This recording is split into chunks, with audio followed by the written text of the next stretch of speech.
That's my funeral you're listening to.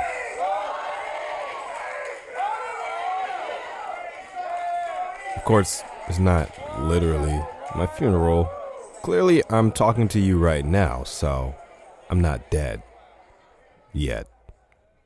We're on part 5 of our You Inc. series, What If You Treated Your Life Like a Business? And wrapping things up, actually. This episode is going to be short and sweet. Well, maybe not so sweet now that I think about it, but it'll be short. We're in the management portion of our personal business practices. And remember in part 1 of the series when I broke down the original instructions God gave Adam and Eve, be fruitful and multiply, fill the earth and govern and reign over creation, all that jazz. Well, we have established who we serve and how we've been designed to serve. It is now time to establish our hierarchy of processes that we talked about for You Inc., aka your value ladder. And the number one way I'm able to properly manage my value ladder in my life is by reminding myself almost daily that I am going to die. And so are you. Don't worry, this whole episode isn't going to be this dark. Let me explain. Go to the intro music. You're listening to the Build Your Vision podcast, a podcast series about maneuvering the ups and downs of building a life that you're proud of, captured in real time. A community where dreamers become doers, and doers become world changers. Let's go. What's up? I'm Clee, the visionary, and this is the Build Your Vision podcast, the number one show in the world for those who are serious, not just curious, about building a life they are proud of. And I'm here to give you the tools that you need. Hey, look, we're in part 5 of our You Inc. series, What If You Treated Your Life Like a Business? And we're almost finished. I know you might be thinking about now, like, when is this series going to end? Is this some Mike Todd status series stuff? If you know, you know. We're almost done, actually. We're going to be wrapping this thing up very, very soon. If you're listening right now, and this is your first time listening to the show, welcome. You could get a lot of value from this episode, but to get the most value, I encourage you to go back to episode 109, which is part 1 of the series, to get the absolute most value out of this. Now, I'll start off today's episode in a more morbid manner than usual. This episode's title also can be a little concerning, but you can't say it's not true. The fact of the matter is, we're all going to die, and we don't know when. It could literally be 50 minutes from now or 50 years from now. You don't know. Only God knows. And the crazy thing is, we all already know this, but it's something that's pretty hard to just think about. In fact, you actually could be even saying, Cleve, like, what's the point of even thinking about it when we can't control it for the most part? We don't know when we're going to die. So what's the point of using a valuable brain space to think about something that is pretty much completely out of our control? There actually is one very important reason: perspective. Death gives undeniable perspective, more than anything else on the planet. I want you to list the things in your life that are most valuable to you.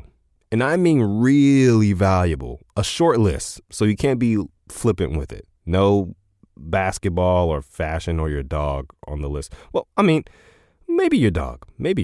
Probably not, but maybe your dog. I'm talking about things that make living worthwhile for you. Things that if you didn't have in your life, you will be unfulfilled, unhappy, and completely unmotivated. For example, for me, I have a F9 value system that I live by.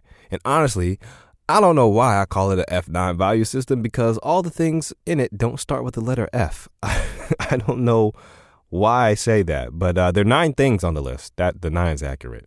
So my F9 value system is this: faith, family, growth and development, impact and influence, finances, freedom, fitness, friends, and fun. Those are the 9 things. And they're all respectively in order of priority for me. So the number 1 thing is my relationship with God. Number 2, relationship with my family. Number 3, the growth and development I'm experiencing in my life. Number 4, the impact and influence I'm having on others from the growth and development in my life. Number 5, my money. Number 6, the freedom I have to live life on my own terms. Number 7, my fitness and my health. Number 8, my relationship with my friends. And number 9, I just like to have fun. If something pops up in my life that's not a part of this value system, it automatically gets put on the back burner. And it's not that it's not important to me. I just know what's most important to me. And even the things on my value ladder have varying importance to me. To be quite honest, I do value impact and influence over my fitness. That's why if I need to record a podcast episode like the one today, not saying that this happened today, but this is just an example. If I needed to record a podcast episode like I'm doing today, I would definitely postpone going to the gym if I needed to get that done. It's not even a question for me. I value my friends, but not over my faith. If one needed to go, I know which one it is. It's not even a question. I know with such certainty because I've already written down what my value ladder is. There's no guessing for me. So what's your value ladder?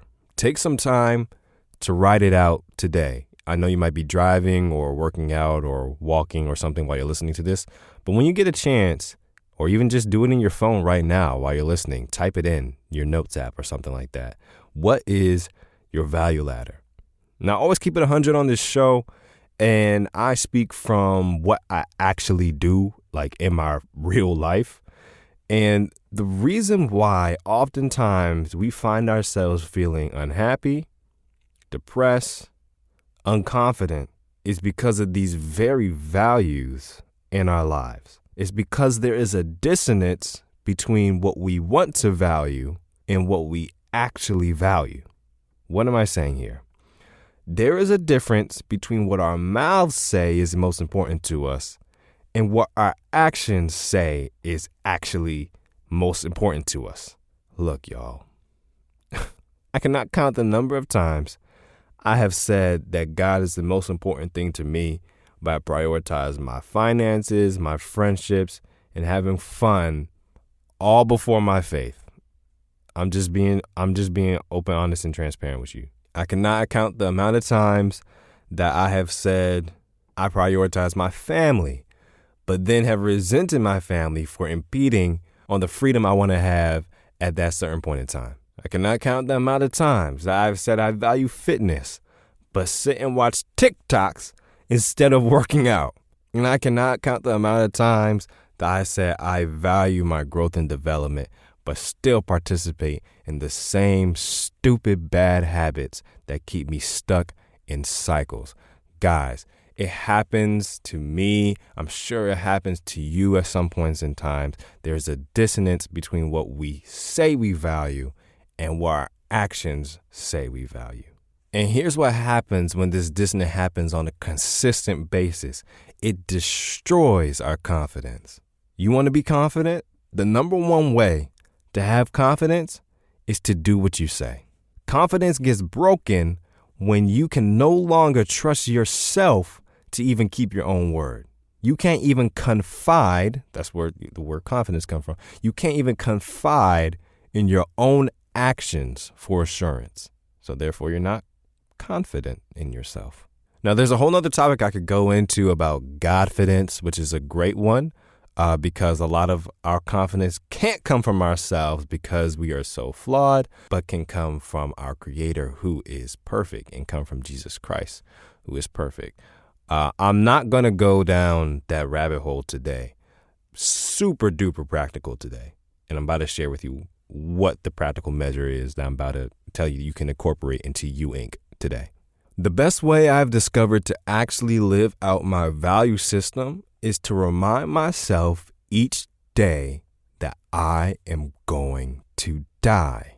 If I died today, would I be okay? Would I have given my best to the things that matter the most to me? When they read my obituary at my funeral, would it be something that I am proud of? I actually already have my obituary written. It's not going to be my real obituary. I actually don't even know how you write one of those. But the things in it are the things that I would like to be said at my funeral. And I read it often, very often, because it gives me perspective.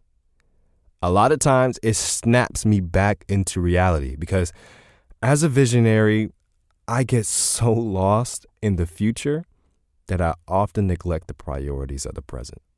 Every business has a hierarchy of processes in its operations. Certain things affect the bottom line more than others. What is your hierarchy of processes in your life? For you, Inc., what is your value ladder? And are you actually living by it? Remember, you are going to die. And so am I. But don't let that get you down. The whole point of this podcast is so you can build a life that you are proud of. We plan on living a long time, a really long time. But you do have to keep this in mind that, anything can happen. Y'all, I hope you enjoyed this episode. I told you it was going to be short and to the point. Well, actually, how long have I been talking? Has it really been short? Who knows? Anyway, I hope you enjoyed this episode. I hope it wasn't too heavy for you. But, I just always got to keep it a buck with you, on this show.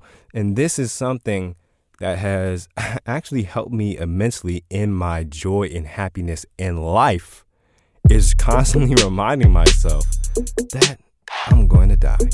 I hope this was helpful to you. Hope it added some value to your life. We're going to be wrapping this thing up in a bow in the next episode for you, Inc. And I've enjoyed this series. I hope you have too. Share it with somebody if you think it can add value to them. I'll talk to you guys in the next one. Peace. Executive production by Cleavon Davis.